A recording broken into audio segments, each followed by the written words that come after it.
are you, my dear? Was starting to get worried. Oh, you're such a sweetheart. You know me too well.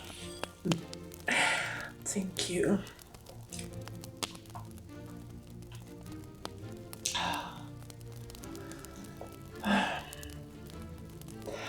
Isn't it magnificent?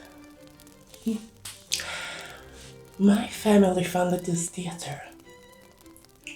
Yeah, almost a century ago.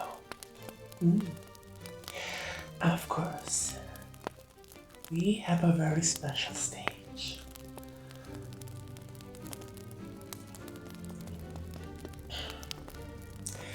I'm so glad I could bring you with me tonight.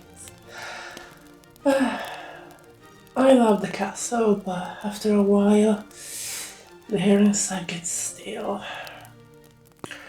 I'm so sorry, I wish we could bring also my beautiful daughters, but they don't tolerate well the cold weather.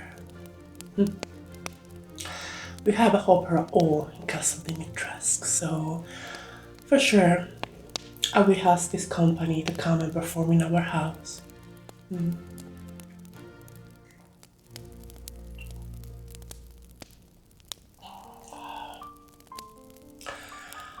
I'm sure that especially Daniela would enjoy that.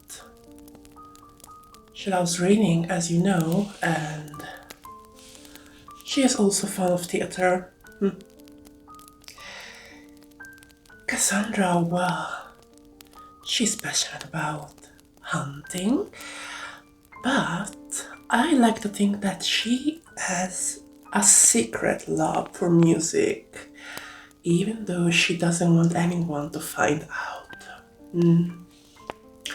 She has always been the most rebellious of my daughters. And my sweet Bella, she's a little lady. I made sure to give my daughter the best possible education, even if they don't have many occasions to leave the castle.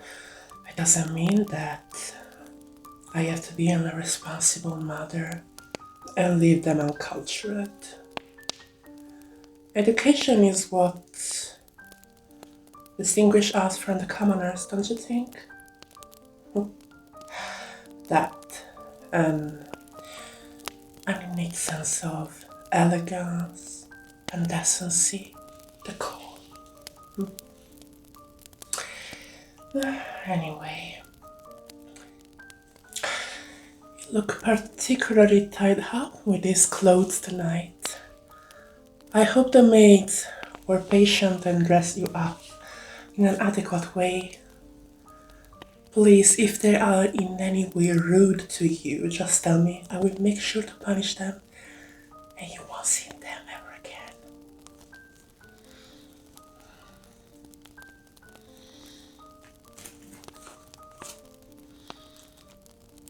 Oh, this fan? Beautiful, isn't it? Belongs to my grandmother. Hand embroidery, silk, all handmade, of course. It's quite big.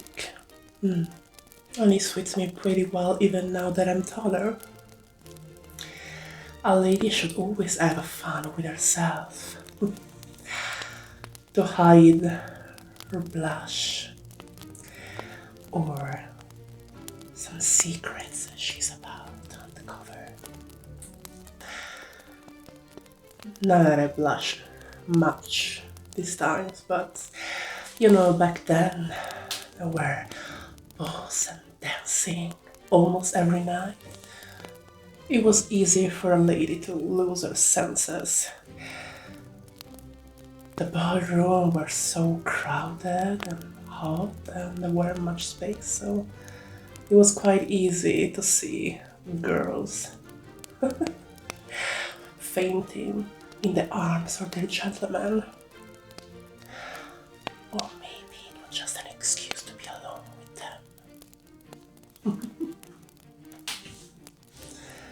them. Times long gone. This is why I'm so glad for my position. I'm not forced to mingle with certain people anymore. People who so strongly believe in modernity and disrespect tradition. No. Here, in the dominion of my family, the village, this region, everything just stay exactly as it should.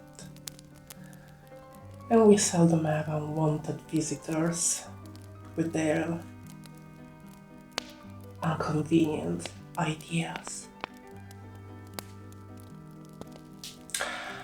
However, what do you know about the play we're about to see tonight? Medea from Euripides, a Greek tragedy, one of my favorites.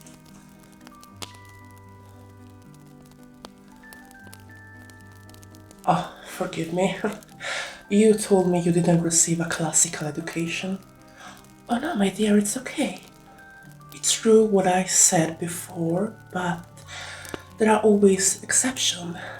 In your case, even though you don't belong to a refined class of society as me, you prove to be a true gem in your own way.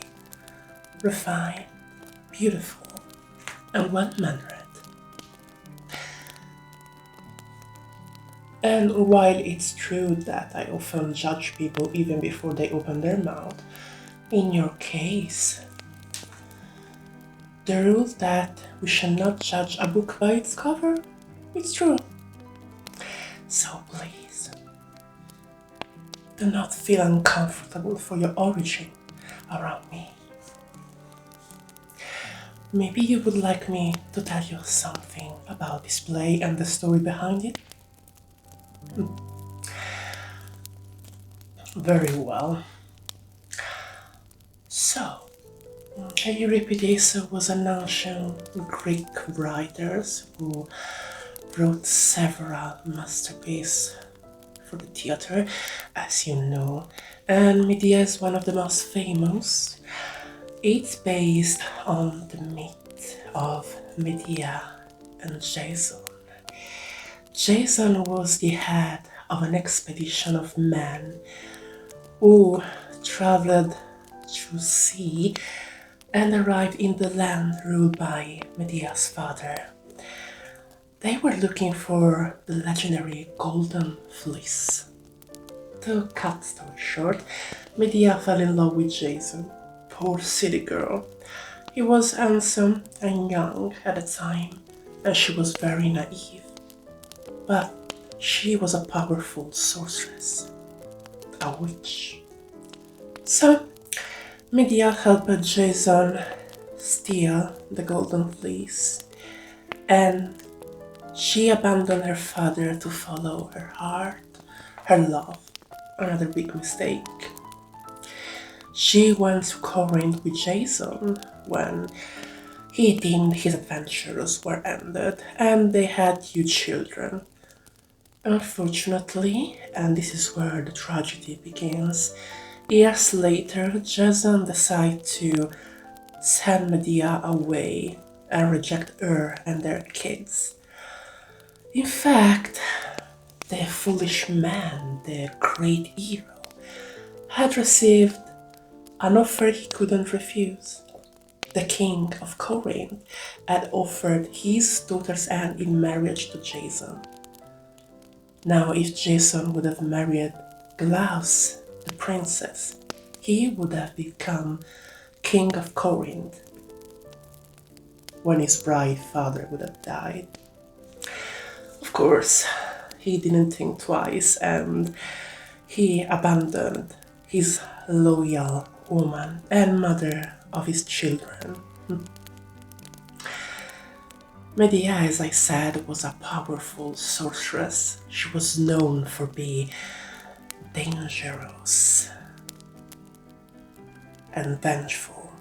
And that's exactly why, fearing her revenge, the king of Corinthus told Medea to leave the city immediately.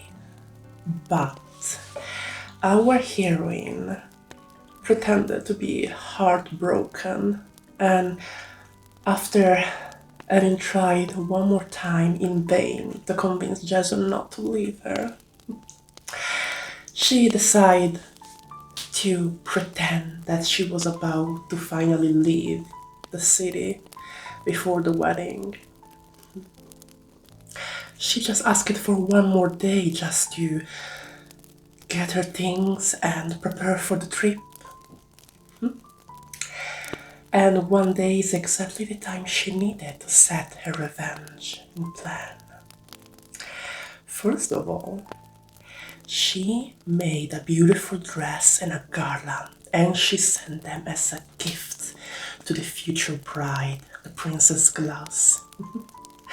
And the foolish girl, thinking she was more beautiful and younger than Medea, immediately wore this gift, making fun of her rival. But she didn't know that the dress was poisoned, and as soon as she wore the garland, a fire started from it that burned her beautiful hair and head and skin, while the poison was consuming her body in atrocious pain. Her poor father, the king, ran to save his daughter, but he fell victim of the same destiny. When Jason found out what happened to the king and to his future bride, he realized he had made a terrible mistake, so he came back home and tried at least to save his children. But Medea had done something even more terrible. She had killed both her children to punish Jason for her treason, assuring that he would have never have a legacy. Now, this is the most common version of the myth that Euripides used in his tragedy. However, I prefer a less known version where Medea actually pretended to kill her children but actually saved them and brought them on the carriage of the god Sun, and just let Jason think that his kids were dead, but she hadn't actually heard them. It's hard for me to believe that a woman like her would ever hurt her children, but you never know. Humankind is capable of unimaginable things. However, I am so curious to see the scene of the death of Klaus and their father. It's always been one of my favorite. I hope it's the more atrocious, crude, and bloody possible. It's always so pleasurable to see someone suffering, even if it's for fake, like in theater. It's just kind of relaxing, don't you think? Make you feel at peace to see others suffering and know that you're not in their place. Anyway, if during the play you have some questions, just feel free to ask me. Greek mythology is full of stories like this, so dark and obscure. My favorites.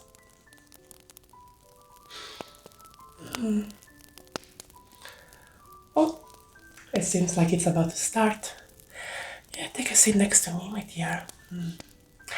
Thank you again for the wine, and I hope you enjoyed the show. I'm so glad you came with me.